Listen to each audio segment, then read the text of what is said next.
I remember the day my sister first told me about the windeye. We were sitting in our room, the afternoon light slanting through the windows, and she said, "There's a window that isn't supposed to be there." At first, I didn't pay much attention. My sister had a vivid imagination, always coming up with fantastical stories. But this one was different. She was insistent, almost desperate for me to believe her. "You have to see it," she urged, grabbing my hand and pulling me toward the hallway. I followed her, curious despite my skepticism. She led me to the far end of the house, to a spot where there shouldn't have been anything but a blank wall. And there it was, or wasn't. I saw nothing unusual, just the same old wallpaper we had since Mom was alive. "It's right there," she said, pointing to the spot on the wall. I squinted, trying to see what she saw. But all I could see was the wall, solid and unyielding.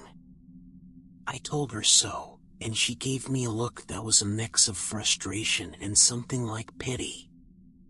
"How can you not see it?" she whispered. She reached out and touched the wall, her fingers tracing the outline of an invisible window. I watched her, feeling a shiver run down my spine. There was something about the way she moved, something almost reverent, that made me uneasy.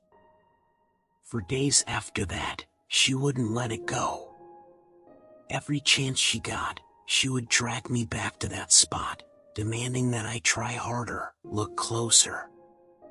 And every time, I saw nothing. Our father, preoccupied with his own grief and the daily grind, dismissed her claims as childish nonsense. "It's just her imagination," he would say, waving a hand dismissively. But it wasn't just her imagination. I could see how much it meant to her, how real it was in her mind. And slowly, her obsession started to infect me. I began to spend more time at that spot, staring at the wall, trying to will the window into existence. I would run my hands over the surface, feeling for any irregularities, any sign that there was something more. One night, as I lay in bed, I heard her whispering.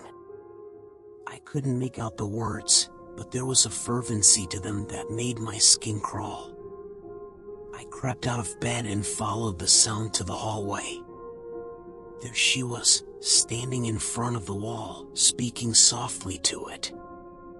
I watched, hidden in the shadows, as she placed her hands on the wall and pressed her forehead against it.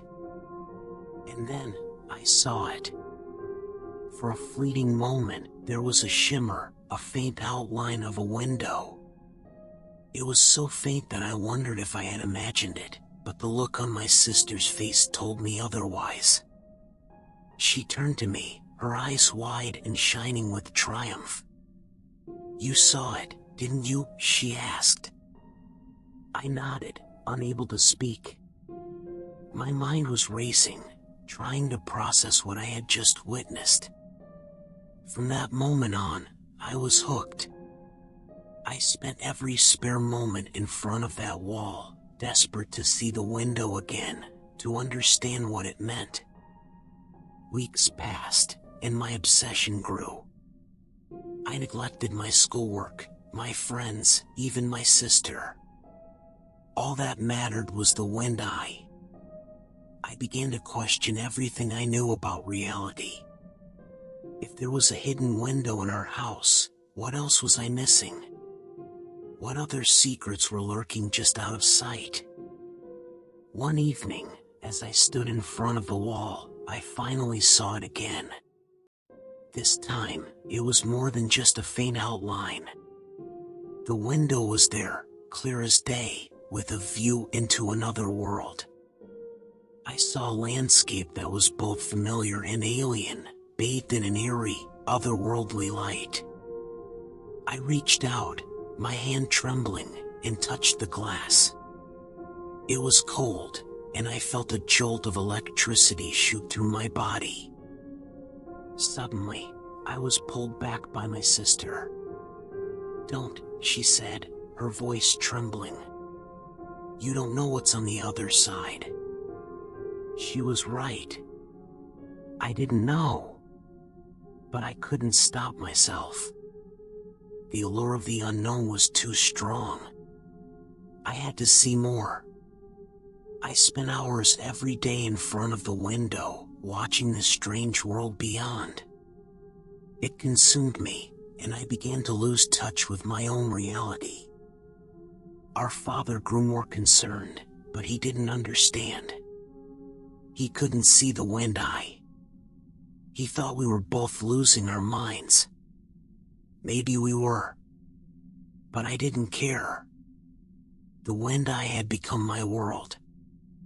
Then, one day, it was gone. I went to the spot, as usual, but the wall was just a wall again. I searched frantically, but there was no trace of the window. My sister was devastated, and I felt a profound sense of loss. The windeye had shown us a glimpse of something extraordinary, something beyond our mundane existence, and now it was gone.